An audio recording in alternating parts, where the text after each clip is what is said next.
The challenge of forgiving others.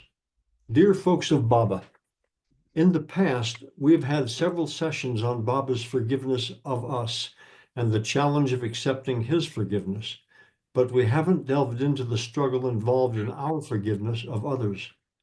Baba has said that there is one thing he cannot give us: harmony among ourselves.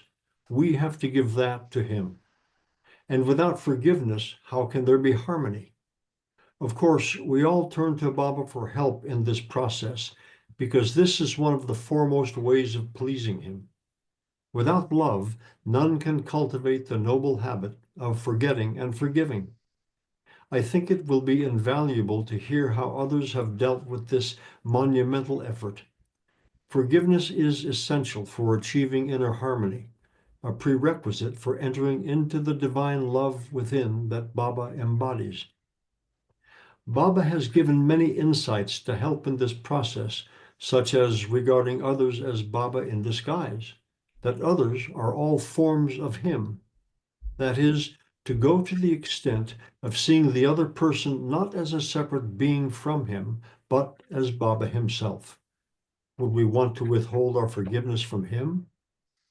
There is the golden rule of Jesus: do unto others as you would have others do unto you. How do we feel when someone continues to condemn us for things we have done? One invaluable insight that Baba has given is, you forgive a wrong done to you in the same measure in which you love the wrongdoer. Baba has highlighted the essential need of cultivating love for someone who has wronged us as a requirement for forgiveness. However, when someone has hurt us deeply, we often lose any love we have for them. And so forgiving them is the last thing we feel inclined to do. It can require tremendous work to forgive them. Fortunately, carrying a lack of forgiveness for someone is always a burden to the heart, and that burden carries within it intrinsically the seeds of forgiveness. A loving forgiveness is the only thing that will free us from psychological entanglement. How long are we going to hold on to our lack of forgiveness? One thing which Baba has said that has helped me are his words: all differences between one another are merely superficial and cannot affect the love we feel for each other deep down. I find that the assertion of this truth within keeps love ever in the background and helps to dissolve the unacceptable thought that the love shared with someone is gone.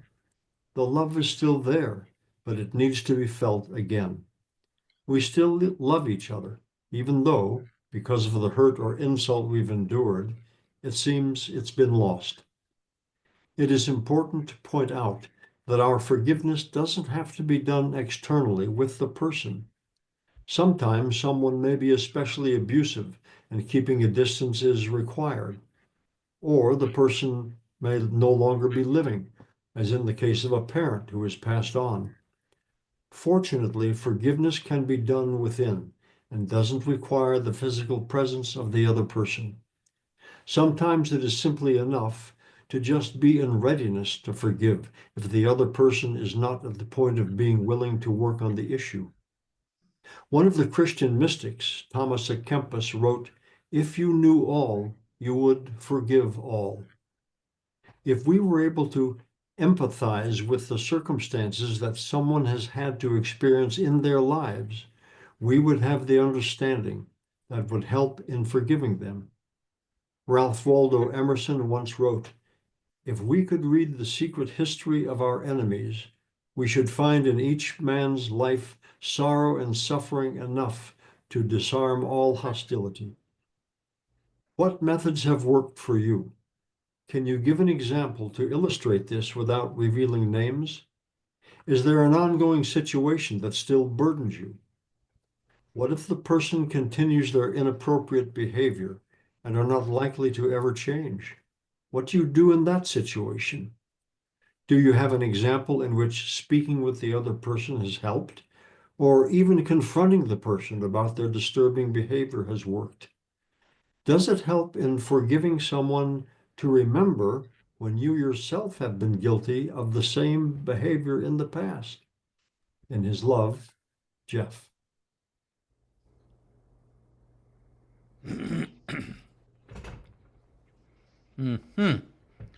I can see that Diane is searching.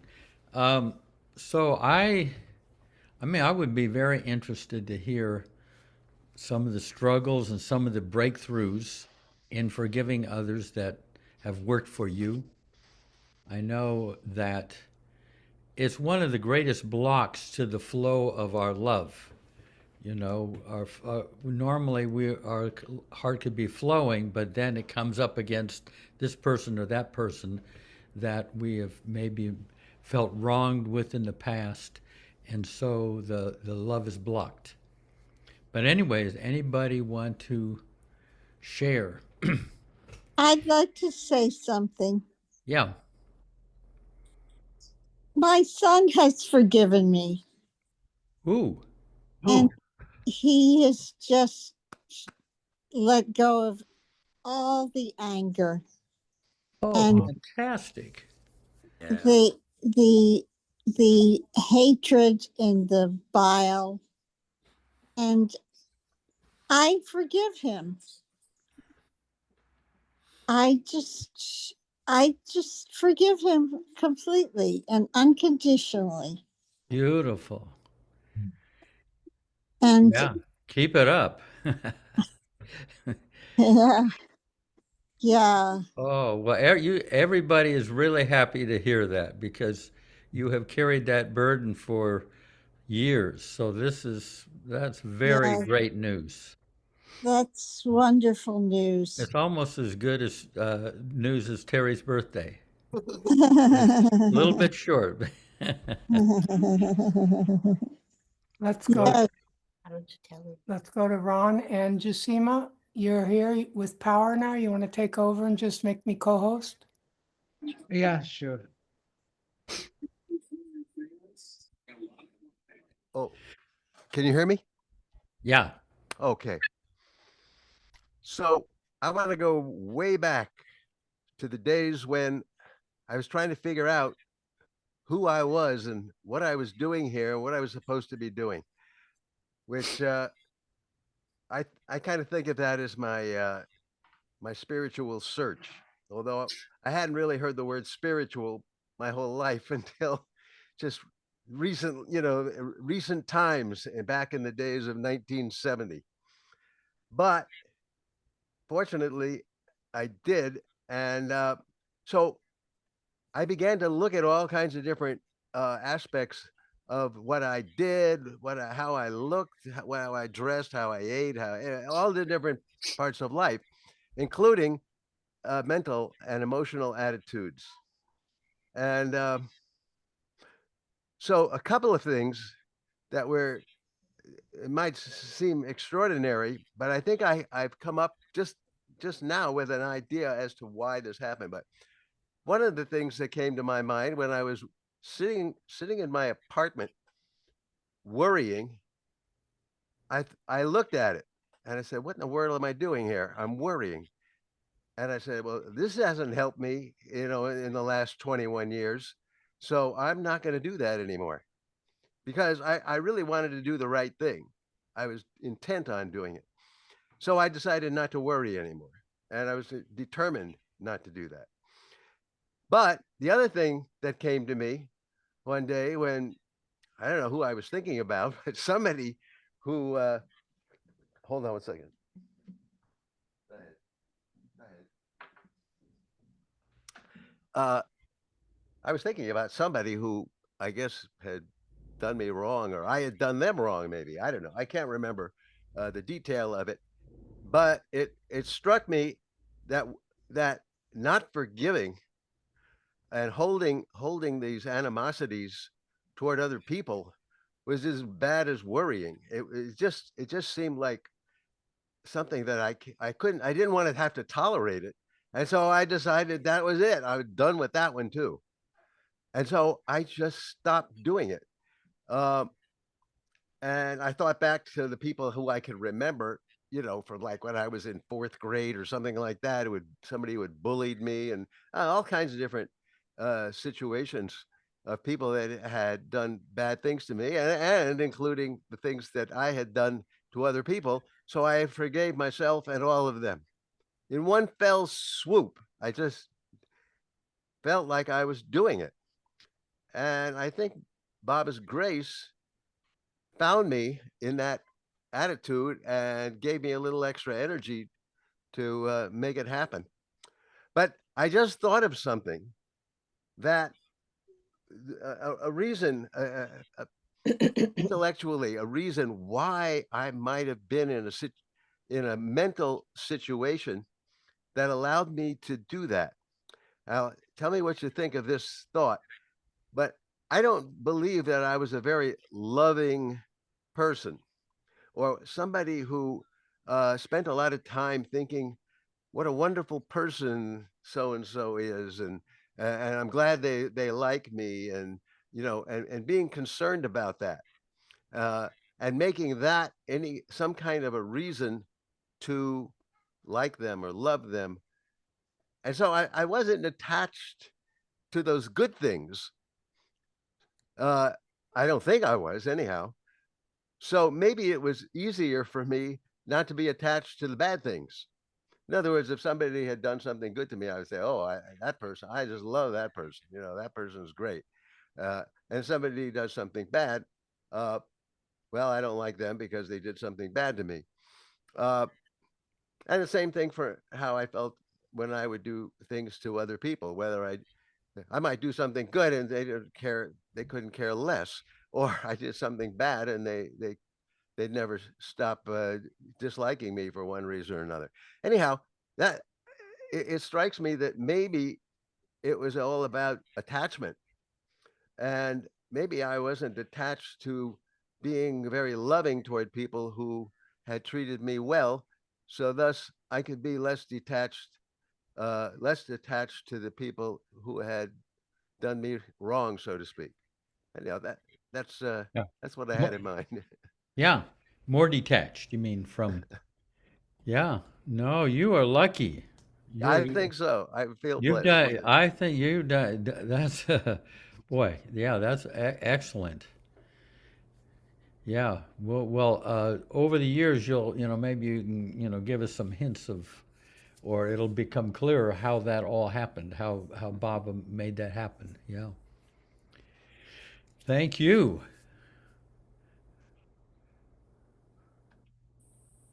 Let's go. Paula. Oh, what I wanted to do is, oh, wait, I have to unmute. No, you're good. You're You, good. I'm good. You can hear Yeah. me? Yeah. Oh, okay. First of all, I want to just tell Tina how happy, deeply happy I am to hear about her son and her. And I know how long you have struggled with this, and it is just incredible news to hear. So I say that. Baba turned the key. Oh my gosh, Yeah. Tina, Yeah. it's so wonderful. So I'm just so I'm thrilled to. That is the best news ever. Because oh my God, I just have really, my heart has been just torn over you know, your pain around this. So I'm delighted, just delighted to hear that. And well, that's what I wanted to say right now. But I just wanted Okay. to give you attention and Thank give you. you. I received the attention. Oh, Yeah. okay. Very good. Beautiful. Yeah. Jay Baba. Jay Baba. Yeah. We're okay. Where's Jay Yes, Sema? Oh, yes, he's go called ahead. on you, Goer. Yeah. Sorry, I didn't hear that. Yes, I totally echo Paula's sentiments to you, Tina. It warms my heart so much to hear that you finally crossed that border, but Baba's heard your prayers and all is good but now between you and your son, and you can move ahead. That's wonderful news. So very, very happy about that. And to Terry, a very happy birthday to you, my dear. Anyway, thank Oh, you. happy birthday. Thank Yeah. you for your good wishes, Goha. Oh, so welcome. I'm so happy to hear that. And now turning to the subject at hand for tonight, I just wanted to start off first by reading an excerpt from Listen Humanity that came to me miraculously this morning. And I was like, wow, this is amazing. So I must share this with you before I go on to my part of forgiveness. So it says here, when Baba completed the arrangements for the fast, a gentle-faced man, perhaps 50 years old, rose from among the group and asked permission to deliver some Sanskrit verses. Receiving permission to do so, he recited them so feelingly that apparently the stream broke the floodgates of his heart. He burst into tears, cried out, "Avtar Meher Baba ki jai," and asked forgiveness for his sins. Baba motioned the desolate figure into his arms, embraced him warmly, stroked his shoulder and his damp cheeks tenderly, and then held him quietly to his chest. "Don't be afraid," he said. "You need not tell me any more. If I am the Avtar, then I know everything, and everything will be forgiven. If I am not the Avtar, what good will it do you to tell me anything? And what use would it be to ask my forgiveness?" Christ often said, "I forgive you, I forgive you." Those who loved Christ accepted his prasad or offering of forgiveness. But those who would not recognize Christ naturally could not understand him. His words were just words to them. I can forgive. I have come to forgive. Forgiveness is the highest thing for those who are forgiven. It is not a great thing to me to forgive. In fact, in reality, there is nothing to be forgiven, for there is really nothing like good and bad. You find them so, and they are there in duality, due to your own bindings in duality. In the bondage of duality, there is good and there is bad. But in reality, everything but God is zero. Maya, which causes you to mistake illusion for reality, is present for you, but not for me. For me, only I am, and nothing else exists. It therefore means nothing for me to forgive, and everything for you to be forgiven. Forgiveness consists in loosening the bindings of duality in Maya, which makes you feel and find the one as many. Therefore, I forgive you amounts to the loosening of your bindings. Although it takes a lot of time to build a big stack of hay, a single lighted match can burn all of it in no time at all. Similarly, regardless of the accumulated dirt and refuse of sins, divine forgiveness burns them away in no time. The Sanskrit scholars stepped gratefully back into the audience and all rose to their feet. So I thought that would be a good start to the topic of forgiveness, from Baba's side at least. Now, from my side, I think I've mentioned this quite often in the past, that I went through a lot of struggle in my younger years, my younger married years. And it took me a long, long time to come to the realization that unless and until I forgave, I would not be able to move on. And because neither of us in this relationship were ready to call it quits or go our separate ways or whatever, we decided, I decided that would be the only, it comes to you, Baba brings this to you, that in the end, all this is transitory. This life is illusion, right? So when that knowledge really seeps into you, becomes part of you, then it becomes easier for you to let go and to forgive, which I did. And I'm glad. But then the flip side of that is to forget. Now that is not so easy. To forgive, yes, you have to work up to it. You come to the realization and finally you forgive the person.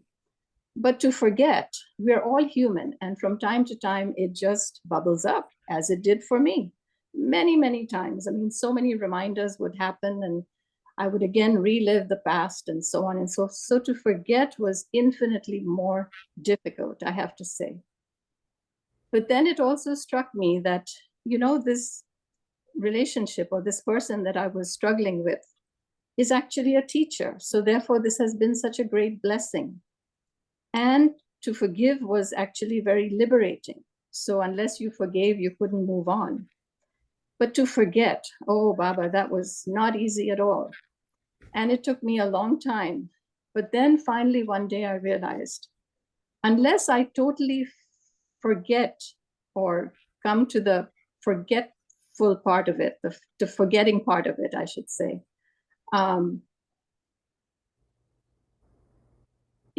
it dawned on me that, yes, I can do it. And how did that realization come about? Is that it struck me that if I had to go through that all over again, and if it didn't leave any reaction, if it didn't initiate any reaction from me, if I were to experience that again, then I must have forgotten about it in totality. Yes, I mean, as a human, it comes to your mind, you think about it. But if you don't react to it in the same way that you did before, and you've totally let go, then yes, you have been successful in forgetting about it. So I thank Baba for that also. And I guess that's all I have to say. Yeah. So, Jay. But you're kind of saying that even though the images of that Yes. conflict come by, if you don't get any reaction, you've kind of Exactly. forgotten it. If it doesn't throw you off balance, if it doesn't, if you still have the same equanimity or the same poise to continue with your life without it affecting you in any way, then you know that it has not, you have purged it out of your psyche, in other Yeah. words. Yeah. Excellent. So, Yeah. Yeah. Even though, I mean, of course, remembrance is, we can't help but remember what we remember, but it's kind of the spirit we remember these things in. yes. Yeah. And because it happened over such a long period of time, it had really, gotten so deep into my psyche that it was not easy to let go. Yeah. Not easy. But eventually I realized that if it did happen, and I wouldn't care a hoot. I would say, in other words, it brought me closer to Baba, and that was absolutely so worth it. So Yeah. Beautiful. Jay. Yeah. Jay Baba. Thank you. Tony? Yes. Um, I didn't have any single idea. Well, except Tina, I'm so happy for you. I'm so happy. It's been such a long time. God bless Jay Baba. We Zeke and Elena and I have had the habit now for a couple of years to take some time every day and read a bit of the workbook of A Course in Miracles.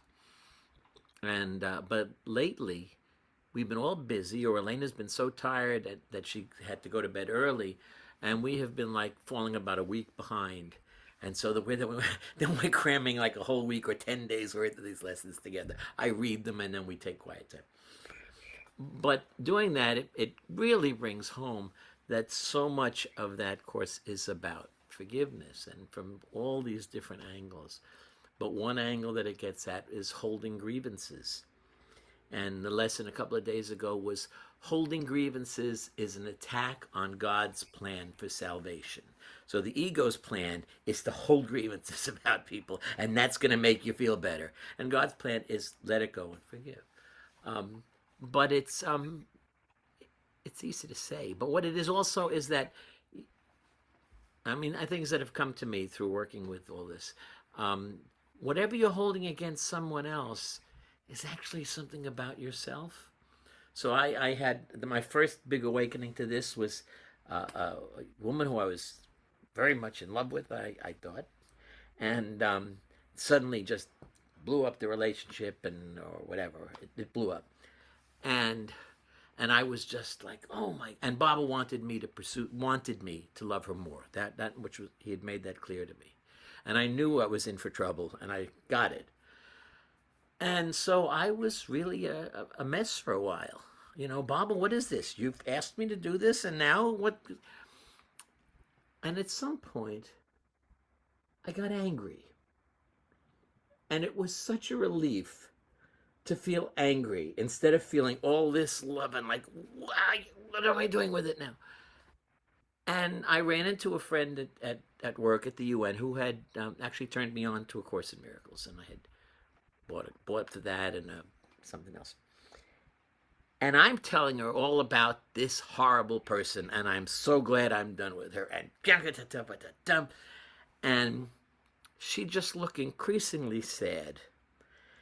And finally, but she just listened and let me go on and on. She's this and she does that, and all she wanted was this, and really she was pretending this, but and whatever was in my mind. She said, you're thinking about her. You should be thinking about yourself, but you're thinking about her. She said, and I was puzzled by that. And she said, when you think of her, change the pronoun. I went, huh? She said, just trust me.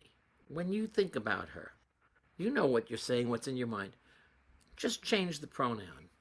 And then she said, I have to go now, but I'll see you later.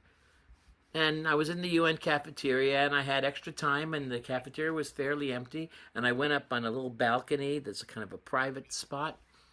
And I took out my notebook, and I just started writing. And everything that was in my mind that I had just been saying, plus more, all came in. And you, blah, blah, blah, to this woman. And you, blah, blah, blah, blah. And you, blah, blah, blah, blah, blah, blah, blah. And you, da, da.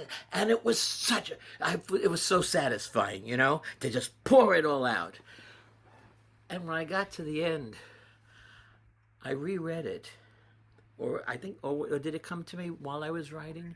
But some point it hit. I changed the pronoun. And every time, instead of saying you, I said I. And I realized that whatever might have been true about her, it was definitely true about me. and I had been trying to keep my own ego presence and confidence and goodness or whatever, but I was projecting it all. And when you're forgiving, you are just really withdrawing the projection. You're allowing yourself to not put it on someone else. And because that other person is Baba, you are withdrawing that from your own self and from Baba.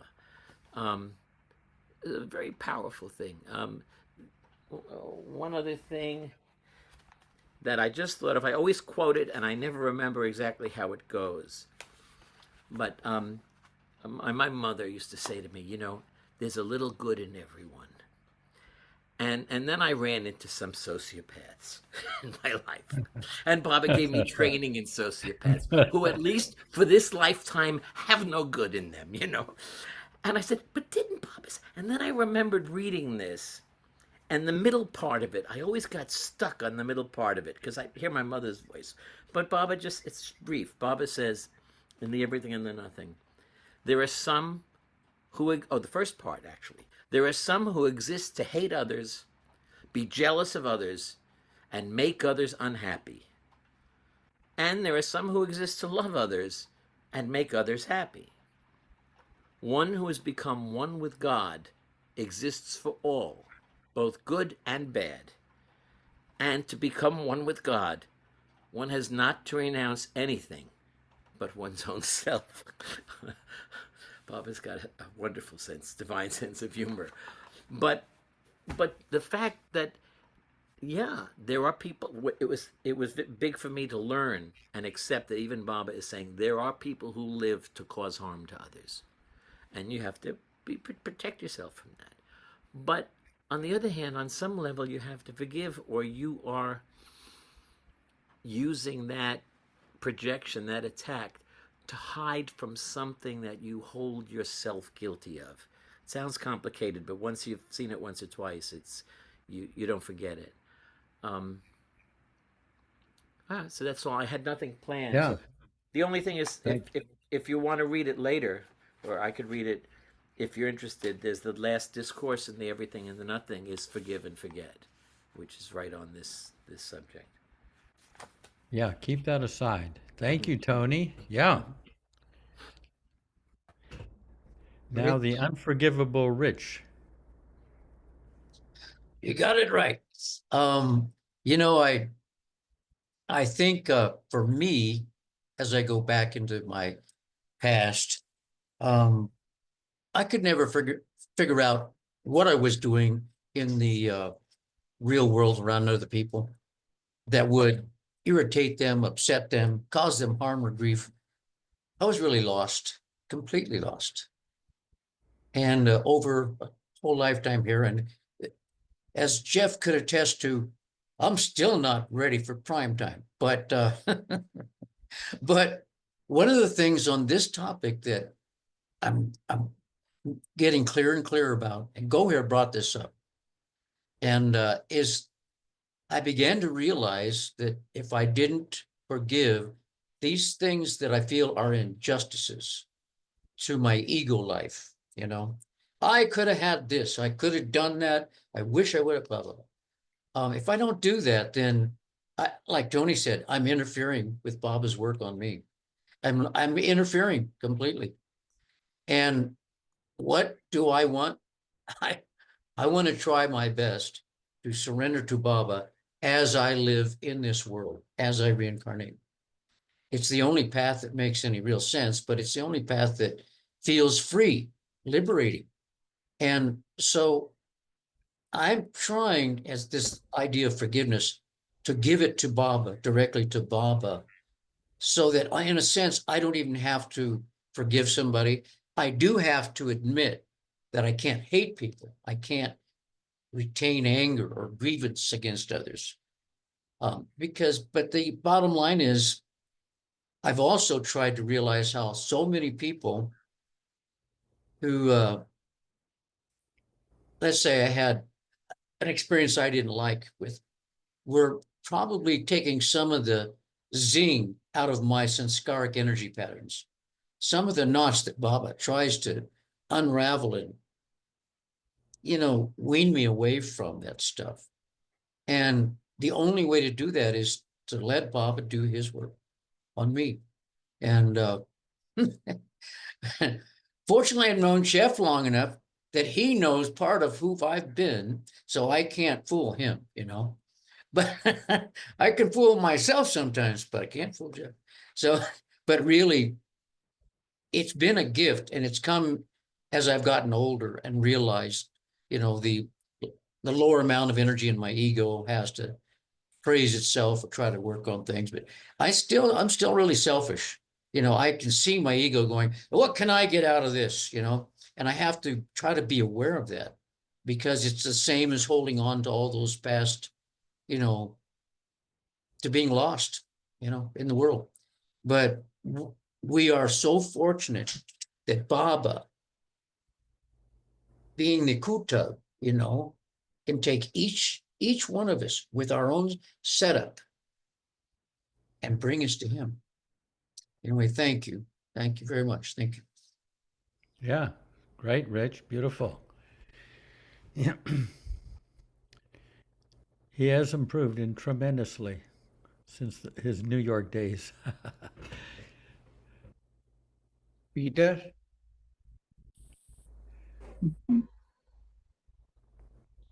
So, nervous. However, the topic of forgiveness, because I've never been good at forgiveness, and I remember thinking to myself, I have to tell people, maybe please don't offend me, because I don't do forgiveness very well. But recently there was a program, I took notes. There's this program to do with manifesting, and one of the barriers that it talked about was forgiving people. And, you know, when it comes to my dad, he had so many offenses to his name. I mean, he could have gone to prison for a long time. So he would have been extremely, extremely tough to forgive. And I wanted to read notes from this program, because it was really shocking. And it actually helped me to tell my dad for the first time that I forgive him. And another point that this program made was that forgiveness is not a one and done thing. And while I'm remembering, I was in the background, and I did hear Tina refer to forgiveness with her and her son, and just congratulations. It sounds No, it doesn't sound monumental to me. It is monumental. It's a monumental accomplishment.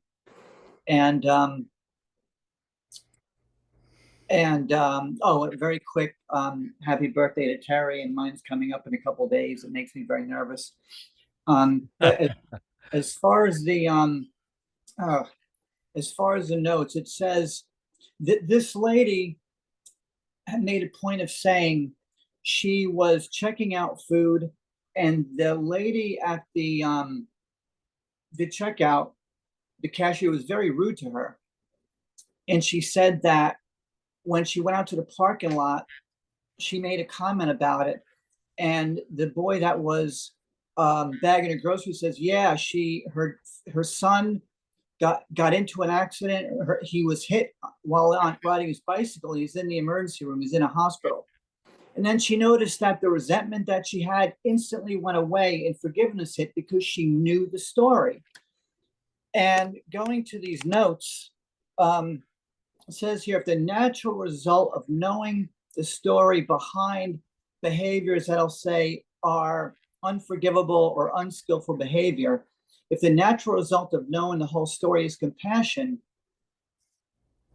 then is it possible to move to compassion in the absence of knowing the whole story?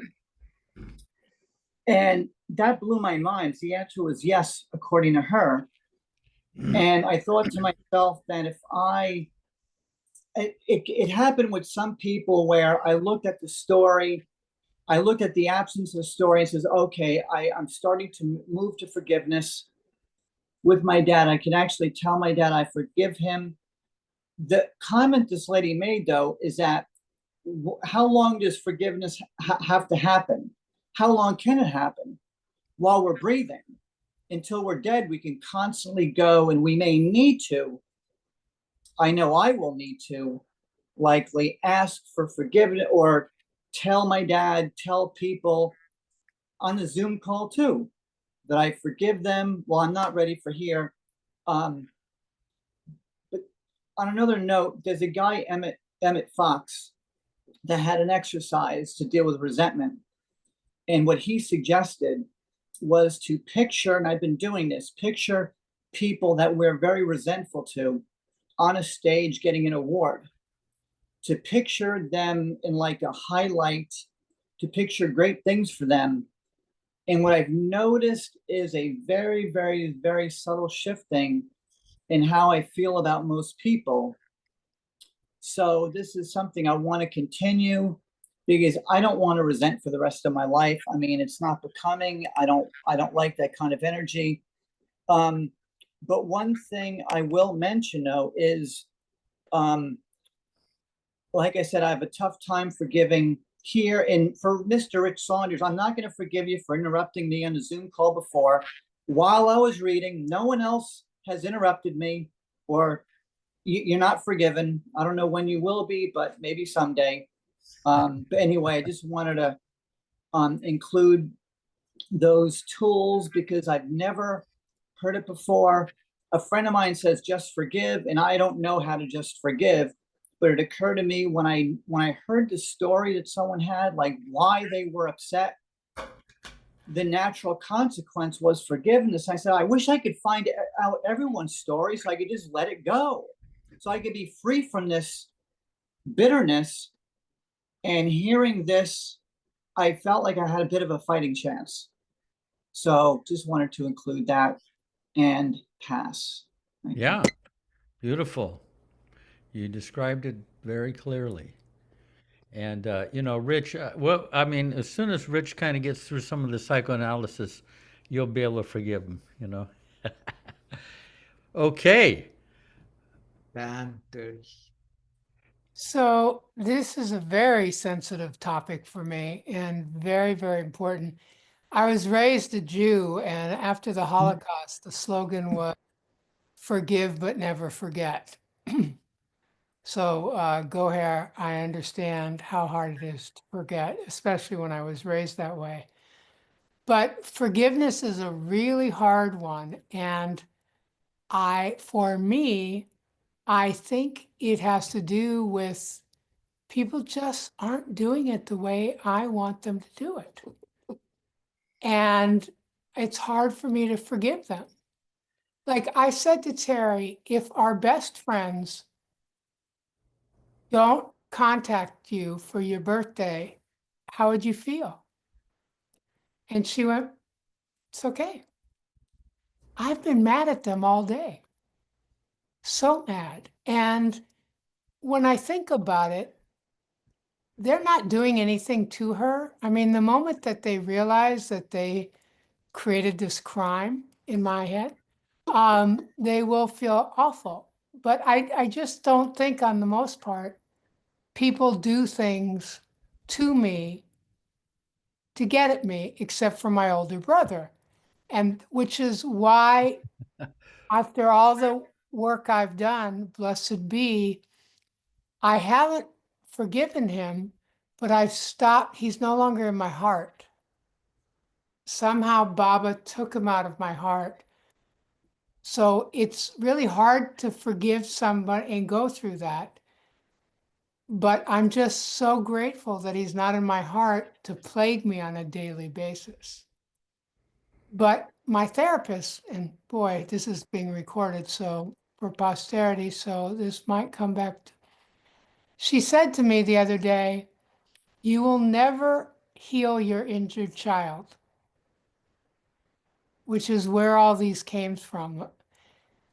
These infractions, these criminal offenses people have for me. But what I can do is reparent myself.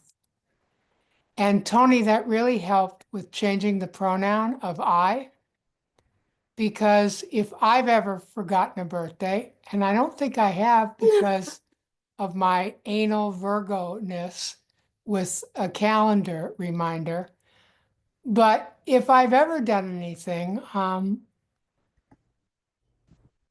let the first person who, what's that? Those who cast the first stone? Exactly. Yeah, let he without a sin cast the first stone. Yeah. Right. So I also understand that when I say to somebody, I forgive you, it has to come with a deep understanding on my part of what I am forgiving them for and what my part was in it. Otherwise, it's going to repeat again, either with that person or with someone else. So anybody who has this, I encourage them to put the pronoun to I. Great advice, Tony. Jay Baba. Oh, by the way, these two best friends also got me sick I'm going to get the doctor's suggestion, but we dog sat for them. And the food they gave us, I didn't know how to handle it properly. And I think I got sick. So I've been sick for 2 weeks and I'll be sick for another 3 until I'm out of this mess. But did they do it to me? No, they did not do it to me. They did not want me to get sick. They did not have any idea that I wouldn't know how to handle this unique kind of food that they gave us no instruction for. See, look at me. I can't help myself. I'm only human. Hey, Baba. Wow. Beautiful. I like that. I guess I'm next in this. Here, this is a very interesting thing that Baba flashed to me in a millisecond, but I'll give you the background. And I think I've shared this somewhere before. I don't know if it was on this Zoom or not. But Baba gave me this profound insight years ago that has really helped me immeasurably with forgiving others.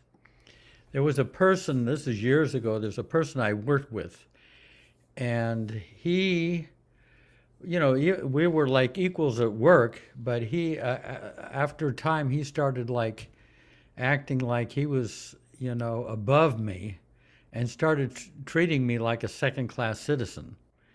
And, he had no personal interest in me. I was nobody to him. and he became very authoritarian. And, but it wasn't just that he was that way with me, he was that way with others. Very insensitive, indifferent to our feelings, and he would just justify things, and he didn't feel any concern about hurting others. But what was interesting, and he was actually so just kind of the opposite of me, I mean, he was like impersonal and aloof, disinterested, all that kind of thing. And so decades rolled by. And, if I could never talk about this, I didn't mean enough to him for him to kind of sit down and talk through this stuff. I was kind of handicapped. And then one day, however, after about decades, somehow circumstances arranged themselves that he had to talk to me. It was like rare. And so we got together, and I said, I had the guy's attention, so I thought I would give a little spiel of how his behavior has affected me. And also other people, and I was like respectful, but I didn't hold back on how he had affected me. And in talking with him, I was looking at him, and what I was saying was just going in one ear and out the other. I could tell it didn't mean anything to him. So I decided in mid-conversation to talk to his soul. Now, I didn't know what the heck that was, but whatever I was doing was talking to his personality was not working. So I shifted the camera angle. And so I'm talking at him, and then I look at him, and I have the sense that I'm looking at a remote planet in my universe that I would never have seen if it weren't for this guy. And I kind of chuckled to myself, this guy is actually in me. It's unbelievable, So anyway, 3 weeks later, so nothing came of this conversation, didn't go anywhere. I mean, nothing I said really made an impression on him.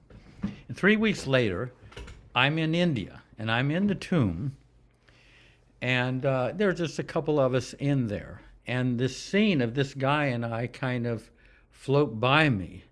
And Baba flashes this, flashes a whole discourse in a millisecond. And, and I got it. And this is what Baba said to me. I mean, this is putting it was like in a millisecond, but putting it into English. This is what Baba said to me. Now, this is really very interesting. Baba said, take my word for it 100%. Not in this lifetime, but in the past, you used to be just like him. You were very unkind and insensitive. You had no regard for how much your behavior hurt, the heart of others. Through your indifference, you hurt people deeply. And the thing is, you never asked me for forgiveness for your behavior, for the way you'd been, which I would have readily given.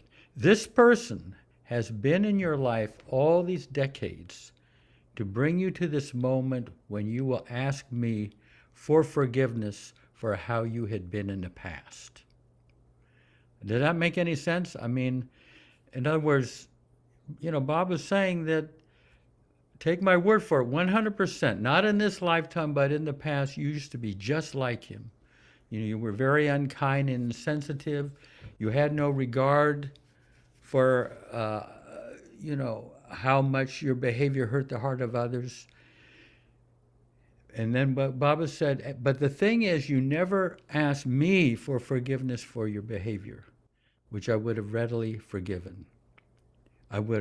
This person has been in your life all these decades to bring you to this moment when you will ask me for forgiveness for the way you had been in the past. Wow. I mean, so what I did, I'm in the tomb there, and I took probably an hour, and I delved into how this guy had so-called made me feel.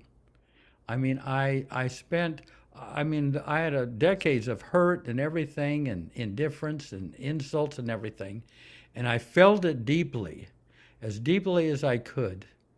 And then at a certain point, I said, Baba, I made someone feel like this in the past. Please forgive me. In other words, this is how I made someone feel in the past, and here it's come onto me, And this guy has been in this role to bring me to ask for forgiveness of Baba. And the amazing thing is, when I went back, I came back to Myrtle Beach. This guy never did that again. I mean, his role was done. I was I was forgiven by Baba, so he no longer continued that with me. He continued with some other people, but no longer with me.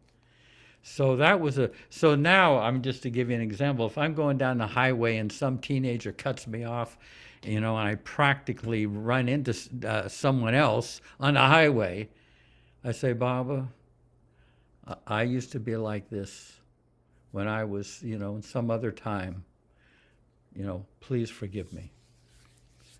So anyway, that's a unique thing. I never considered, because normally you think this guy should have been asking me for forgiveness.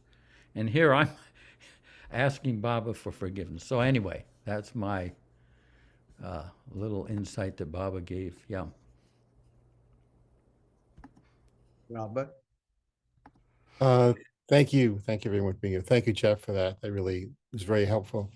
It makes me think of what someone was saying last night in a group I was a part of, that things don't happen to me, they happen for me, which Right. pretty much sums up, I think, what you were sharing, is that, and I know from my own experience, like I've played victim to my, history of, being raised in an alcoholic family, having a twin brother that was abusive to me and committing suicide in my apartment when I pulled him in off the streets. So I went through my own period of not being able to forgive, and finding forgiveness has been a real blessing for me, and actually finding love for my brother. I don't know if I shared this before here. I'm not sure if I did, but maybe I did. But finding love for my brother that I didn't even experience when he was alive has been a real gift for me.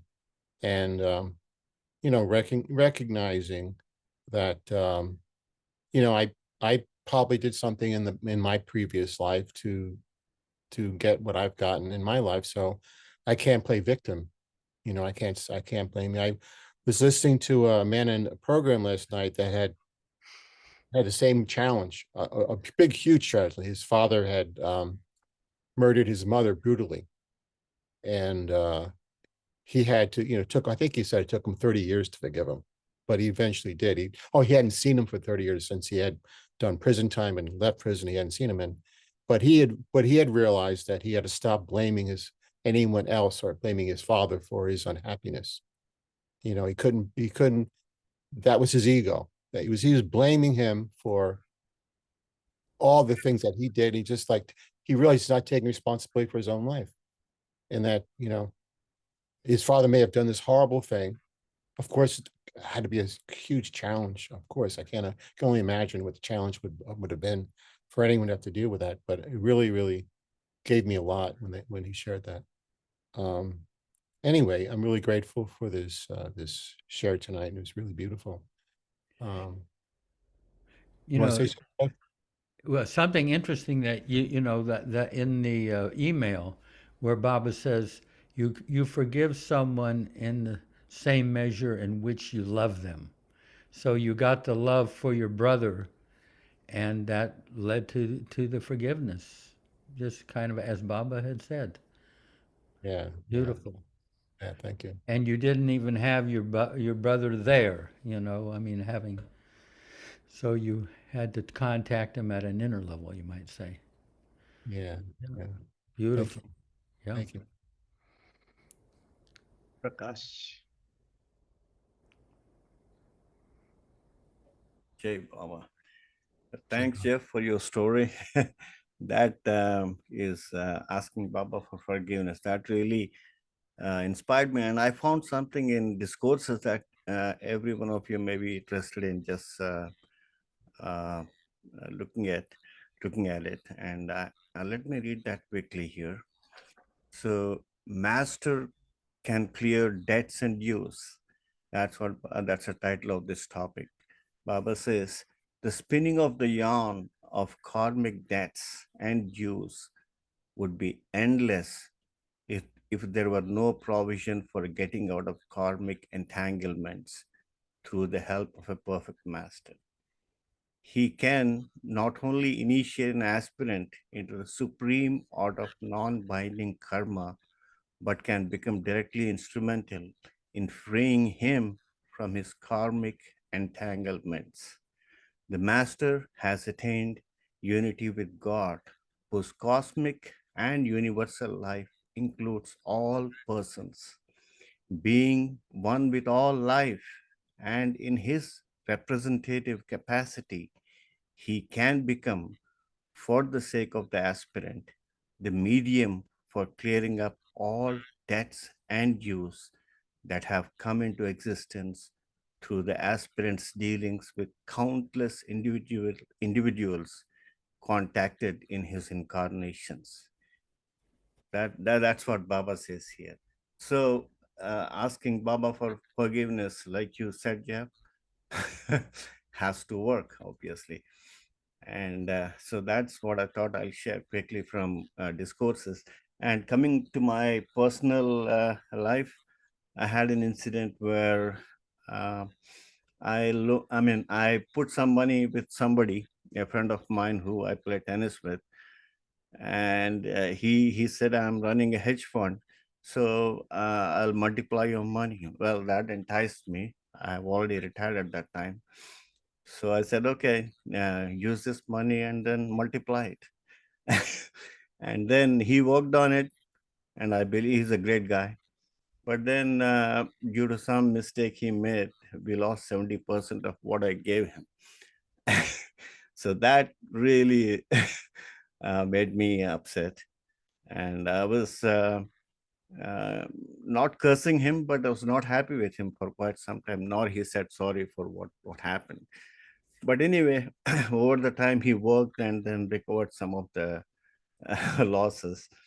So for about 3 or 4 months, I couldn't do much except feel unhappy about it because that was substantial part for my of my savings.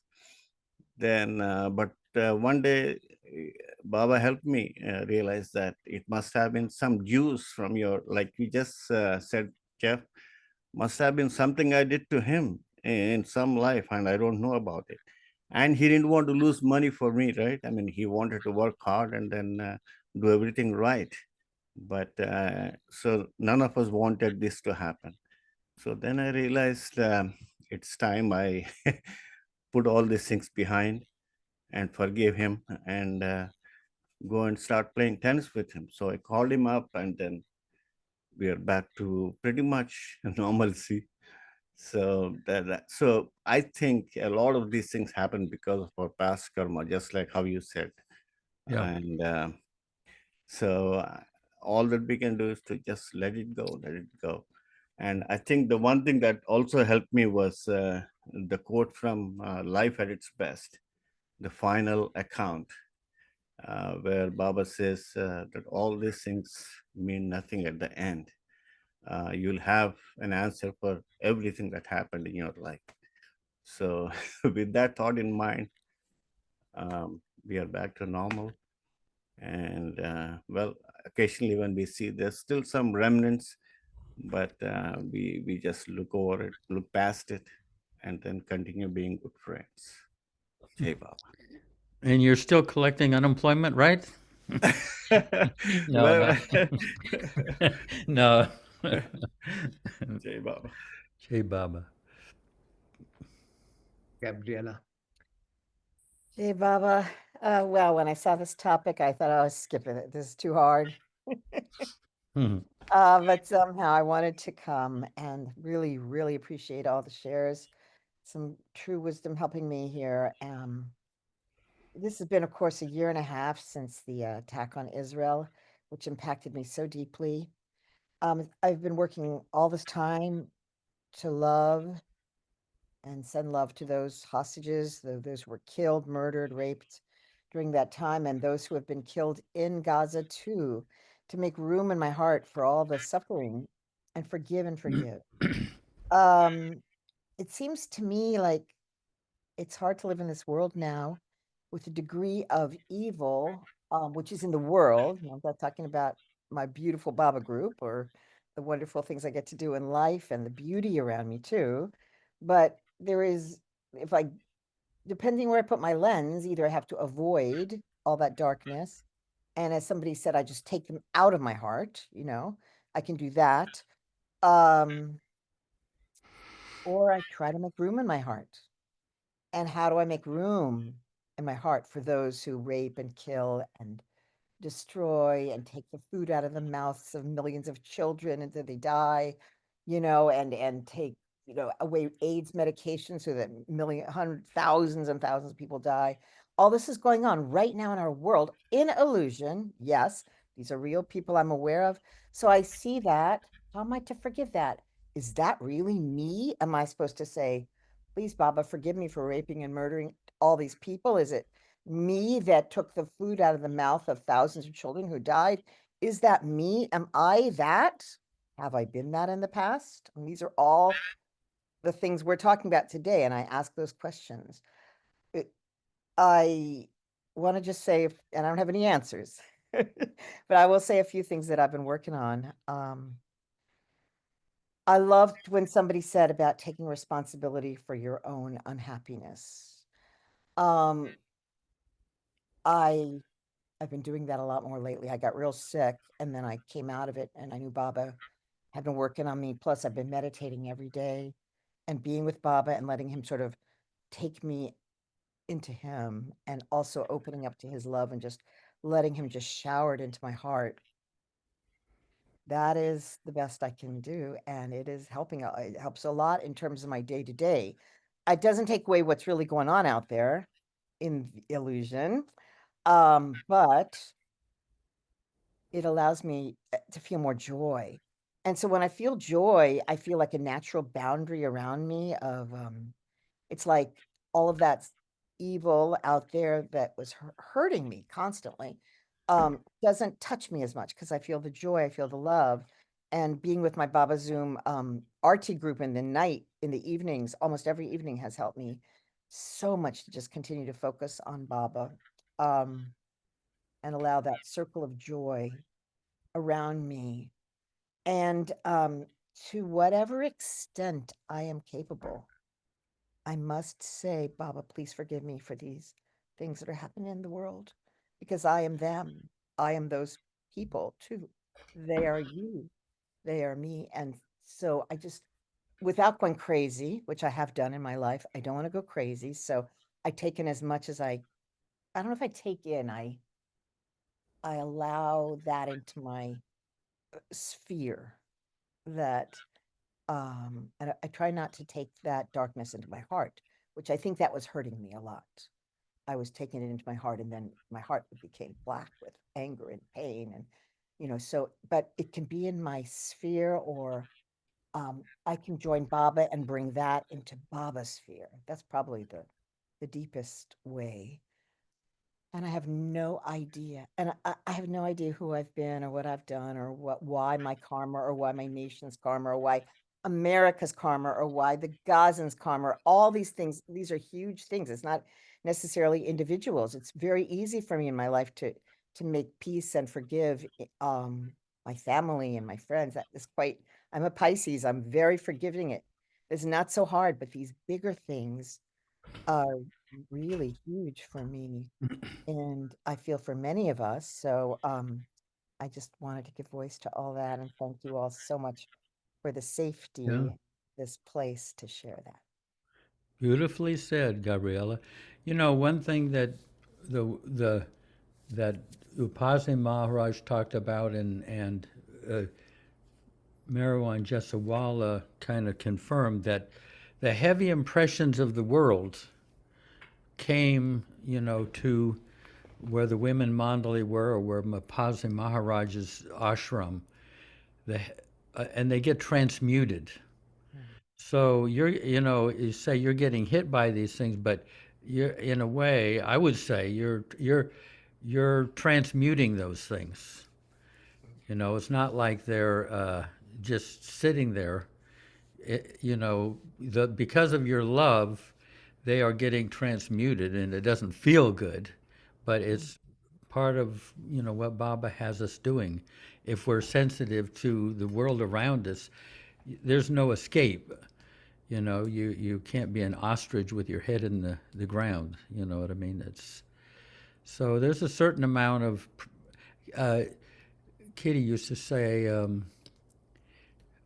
spiritualizing matter, and that's part of our job. But this is heavy matter, dense matter, and we're stuck kind of in focusing on Baba, kind of spiritualizing that. And it's not, it's work. It's not, just fun and games. It's not like our teenage years where we're, free and easy. Anyway. Thank you, Jeff. I Yeah. love that. Yeah. Yeah, I mean, Mara said that all the people from the concentration camps came through the upper room at Mehrabad. So they were working on that, a higher purpose. Yeah. Yeah, I just want to say one thing. I continue to hold on to, like, Baba, what's going on. I'm a tiny speck of sand. I have no idea in the big picture what all this is about, but I believe you have a purpose with all of this. So, this new humanity coming in, all these things you've talked about, it's to be born and to give him love. And Baba wants us to love him, like, because if we don't love him, our love helps him to do what needs to be done. It's not for me to say, oh, Baba, how could you make such terrible things happen? Blah, blah. I mean, it's for me to open my heart more to Baba, not less. Yeah, beautiful. Yeah, I heard recently, this is kind of slightly off topic, but someone told me the day before yesterday that they asked Erich about the Holocaust, because he was with Baba during the Blue Bus tours. And Erich said, you have no idea how much Baba suffered during that period. You have no idea how much Baba suffered for the Holocaust, but I had never heard that before. I mean, I assumed it, but I hadn't heard it actually. Anyway. We can say one more thing, so purpose, Yeah. opportunity. So just that, I think of these hostages, there's still like about maybe 50 of them, probably 25 alive, still underground in chains and being tortured and everything. So if I think of each of those people as Baba and how tenderly I would want to love them and put my focus on that. Yeah. Yeah, beautiful. Yeah. Excuse me, what reference did Mara make about, he said the upper room at Mehrabad with the Holocaust? Can you repeat? I never heard of an upper room at Mehrabad, but maybe it did. Yeah, I mean the second floor of the converted water tank. That the second floor with the tower. Don't remember it. I mean, I was in India like 20 plus years ago. Yeah, there was a second floor where they had where the women, the Western women stayed, and Mara stayed down on the east room on the lower floor. Anyway, but that's what Mara said, that they all came through that room, meaning that they were saying Baba's name and singing the 7 names of God during that period. But there's a whole story I'll tell you sometime. But yeah, about that, because it's very interesting. Okay, we lost Tony. He ran off somewhere, but um, Terry.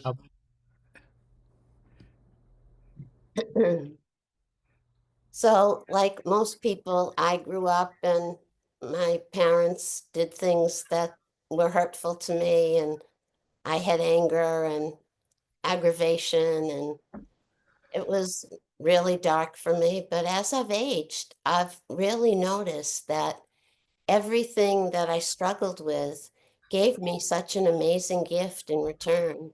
And it's allowed me to forgive pretty much everyone. I say daily to Diane, I refuse to put hate and ugly stuff into the planet. You know, I'm not doing that anymore. I'm only putting in love and good stuff.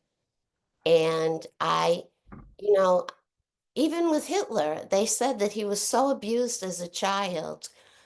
I mean, Bubba only knows what Trump's experience was in life, you know. I don't know, but we're all in this together, whether we want to look at it that way or not. So to get angry and to put all that darkness into the darkness instead of trying to bring in the light and heal the planet just doesn't work for me personally. Like I used to say that when I needed money, I'd go in my father's pocket before I would ask him because I didn't want to make him feel bad. So I'd go in the pocket and not even a quarter. Um, Chesterfield regular, there was like a little bit of tobacco at the bottom of his pocket. But from that, I wanted a job so badly that at 14, they signed a special document to let me, work. And I went to work for a dentist, and it gave me my whole life. And so his scarcity financially ended up giving me what I really needed in life. So I went from having stuff against him not taking care of us that way to like, thank you, Daddy. You know, that was really great of you not to have money in your pocket, or I would have been a privileged child and would have never found possibly what I wanted to do with my life. So I don't know that I get it. I know that I don't live in the darkness anymore. I refuse. I don't know how long I'm going to be here, but I'm living in the light. I'm living with Baba. I'm living in the joy and the bliss. And any negative feelings that I have, I can't tell you that I'm not human. So, I mean, I do have them. But as soon as I can release them to Baba and bring in love, that's what I choose to do now. And it's, for me, a way better life to live with Baba than to be in the negative stuff all the time. And I just wanted to share that because I was very dark for a very long time. And it's way better being here. And yeah, he's got yeah, his reasons. I don't have to understand them, yeah, but he's got it. And we just have to live through it with taking in as much love as is given to us and giving out as much love as we can. And so I just wanted to share that. Thank you, Jay Baba. yeah. Beautiful, Terry. That's it. You got the memo. Thanks, all. Right from the boss. Yeah. Magnificent. Tony. I do have something to share, but I think wasn't Ralph Yeah, had his hand up for a long time? yeah. I don't Let's. think he shared yet. Yeah. I I have a short share on current events. I heard someone mention President Trump.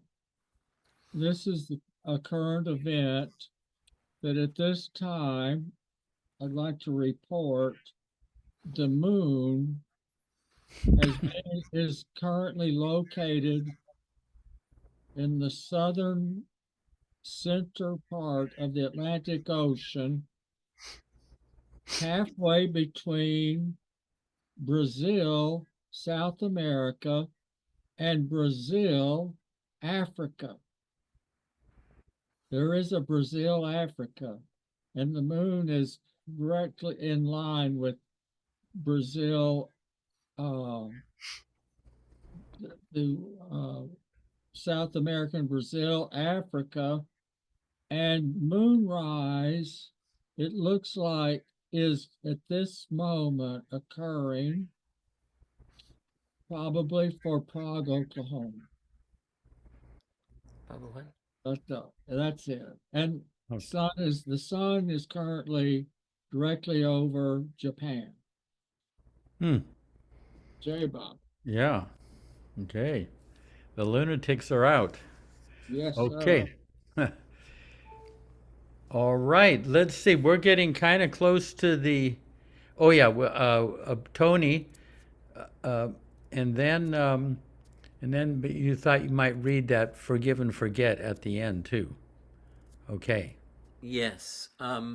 So I wasn't going to share again, but after your share, Jeff and Gabriella, I kind of feel that Baba gives me tips. Like yesterday at the what song to sing yesterday when I had something else in mind at the 5th anniversary, and I felt this now when you brought this up. I'm hemming and hawing a little bit because I wouldn't normally talk about this, but it seemed I feel like Baba is saying too. So, Baba said we don't usually need to know past lives. It would only usually we don't remember because it would complicate living this one. You'd have a relationship from another life, and now you have a different relationship with that person in this.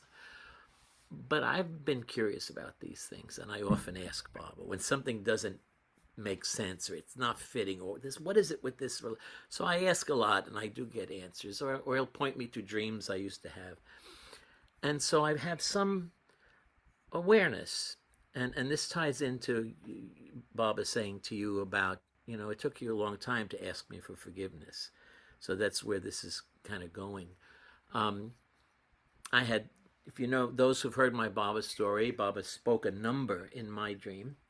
And there was a woman, and we were separated, and I went, at the moment he dropped his body, this was, and I spent 1969 looking for this woman and what that number meant. And of course, I got it all wrong, and I learned 10 years later what Baba meant by all of that. But in that first year, I came across Edgar Casey, and I had the clear sense this was someone I had been parted from in an earlier lifetime, and I had come into this life looking for her because we had been pulled apart. At some point, I came to Baba, a whole bunch of things happened. A year or so later, I was studying some poets, English language poets, and I recognized one of them. I recognized everything he was saying in his letters. I recognized his poetry. I recognized his family relationships, and I kind of knew what he was going to say next. And I had a sense of I was that person. And I've always felt that, and I didn't say it to anyone for decades. But I studied the writers that he liked to get my English degree from Queen's College. But there were other things, and so for instance, for a period I would have dreams of being chased with dogs or shot with the automatic weapons, and being killed, and I always thought, okay, this is about guilt. I interpret dreams, but at some point it did occur to me that it's quite possible I was a Jew in the Holocaust.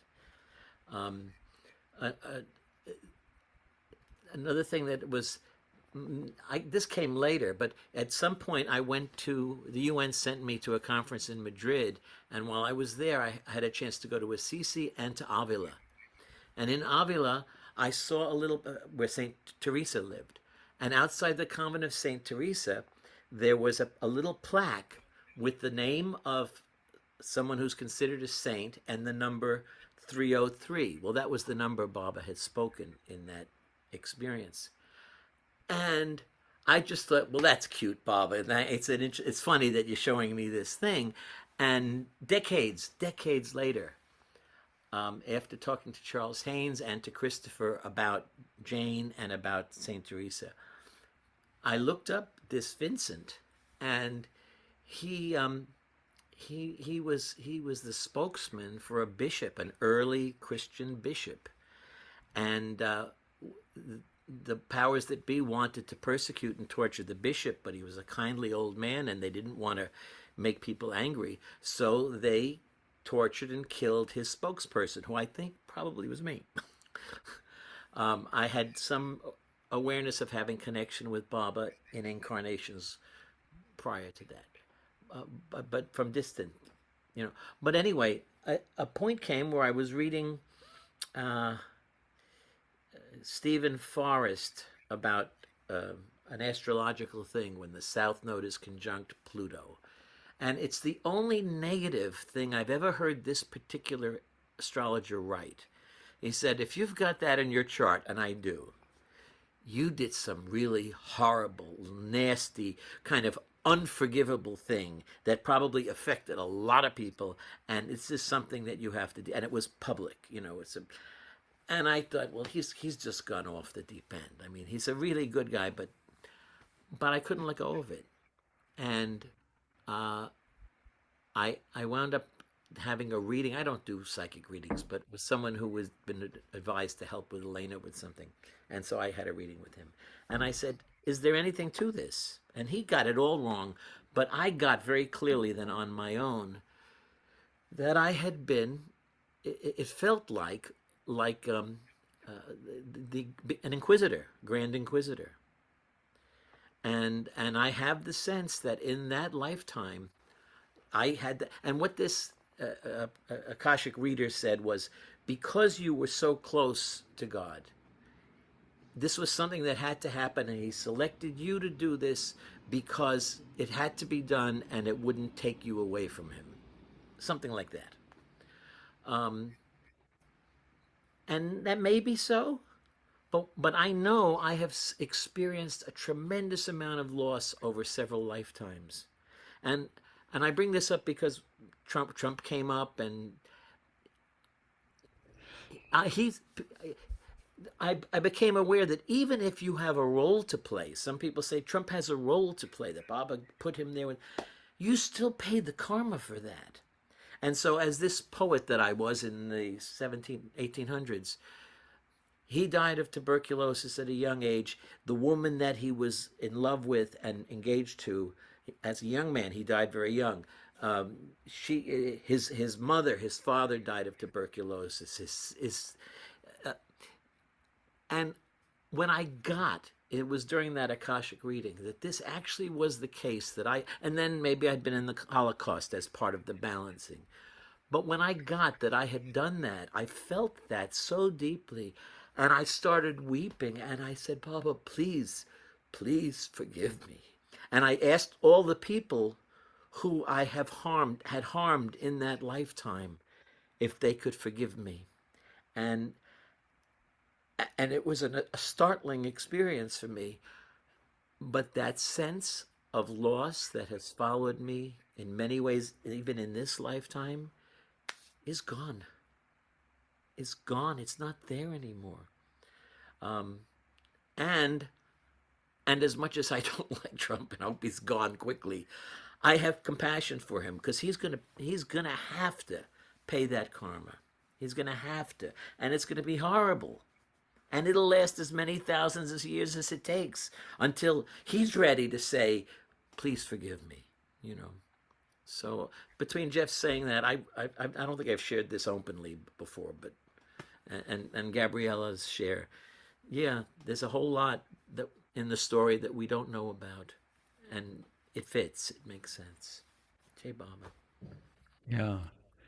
Thank you. How about reading that quote, and then we'll have a few moments of silence.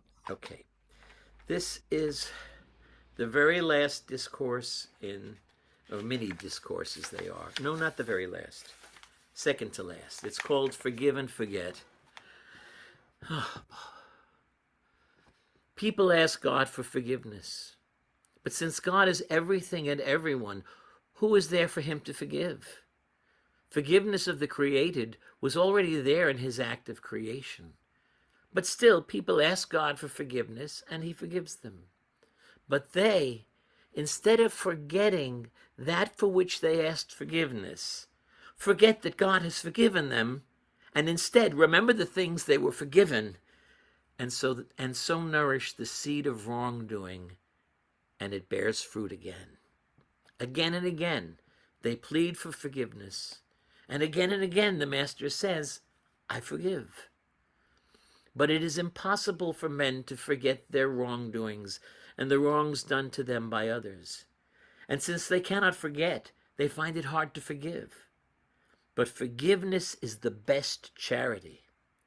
It is easy to give the poor money and goods when one has plenty, but to forgive is hard. But it is the best thing if one can do it. Instead of men trying to forgive one another, they fight. Once they fought with their hands and with clubs, then with spears and bows and arrows, then with guns and cannon. Then they invented bombs and carriers for them. Now they have developed missiles that can destroy millions of other men thousands of miles away, and they are prepared to use them. The weapons used change, but the aggressive pattern of man remains the same. Now, men are planning to go to the moon, and the first to get there will plant his nation's flag on it, and that nation will say, it is mine. But another nation will dispute the claim, and they will fight here on this earth for possession of that moon. And whoever goes there, what will he find? Nothing but himself. And if people go on to Venus, they will still find nothing but themselves. Whether men soar to outer space or dive to the bottom of the deepest ocean, they will find themselves as they are, unchanged, because they will not have forgotten themselves, nor remembered to exercise the charity of forgiveness. Supremacy over others will never cause a man to find a change in himself. The greater his conquests, the stronger is his confirmation of what his mind tells him, that there is no God other than his own power, and he remains separated from God, the absolute power. But when the same mind tells him that there is something which may be called God, and further, when it prompts him to search for God, that he may see him face to face, he begins to forget himself and to forgive others for whatever he has suffered from them. And when he has forgiven everyone and has completely forgotten himself, he finds that God has forgiven him everything, and he remembers who, in reality, he is. Jai Baba. Beautiful. Have a few moments of silence.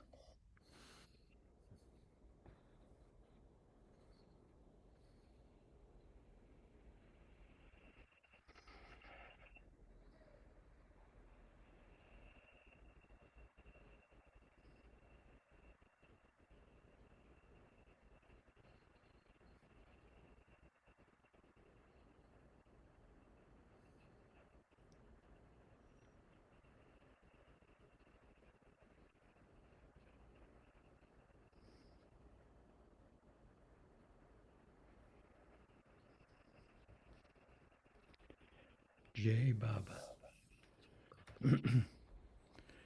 Thank you all for sharing, and we only got a small percentage. We have, could have heard from Payam or Deborah or, everybody's got something. Janet Jacobs, Yeah, it's just one of these major challenges in this life. And one of the things that blocks the flow of our love. So, we'll see anytime you folks come up with a topic, if I can, kind of write it up and unpack things, I'll see. Don't hesitate. Yeah. Any last, Rich Sander has something, yeah. Well, amongst my dying process here, you know. It's got to happen sooner or later.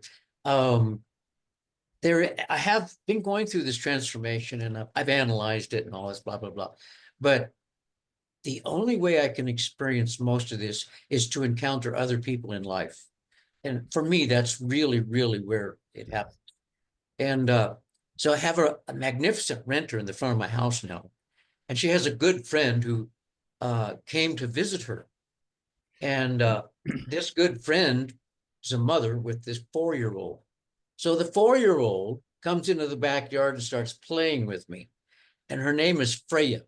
And talk about language skills, intelligence, and it was like a light wandering around in my yard back there. And I'm just sitting there trying to enjoy this gift that's been dropped right into my life, you know, because I just barely met her mother. And it was just so remarkable that joy that this little 4-year-old girl has about just being alive and learning about being conscious of herself again. That could be a topic, you know, Jeff. Yeah. On joy. Joy feels greater than bliss. Bliss is up above, and joy is down here at the street level. With joy, you can empathize with others. Bliss is really nice. That gives you a nice warmth. But when I was in bliss, I really empathize with others. You know, it's hard to shut it off. Anyway, yeah, that's okay. Joy is a possibility. We did have something on joy at one point. Yeah. Jeff, it's 11:30. Yeah, let's go. Okay, see you guys. Thank you. It was, thank you for sharing all that you did. Yeah, beautiful. Thank Thank you, everyone. Oh, yeah, wait, Thank yeah, you. wait, we forgot Nasreen here. Don't try to get out the door. Okay. Avatar Meher Baba Ki Jai. Avatar Meher Baba Ki Jai. Avatar Meher Baba Ki Jai. Jai Baba Jai. Thank you. Thank Jai you. Baba. Thank you. Thank you. Thank you. Yeah, Baba. Dinku, wonderful to see you. Yeah. Dinku. Great to be here. Thank you. Oh, there she is. Yeah. Hey, Dinku. Can I just ask everyone to just send some light to my husband? He's undergoing this very major surgery, 5:45 a.m. on the 18th for his pancreatic cancer in the US. Oh.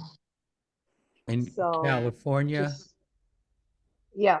Yeah. At the City of Hope in Los Angeles. On the 17th, sorry. It'll be your 17th. Yeah. Tomorrow. What's his name? What's his name? His name's Kersi, Kersi, Daruvala. Yes. Kersi Daruvala. Percy, yeah. Okay, thank you. Well, Thank you all. Jai Baba. yeah, Jai Jai Baba. Baba. Jai Baba. Jai Baba. Jai Baba. Jai Baba. Thanks, Jeff. Baba. Thank Thank you. you.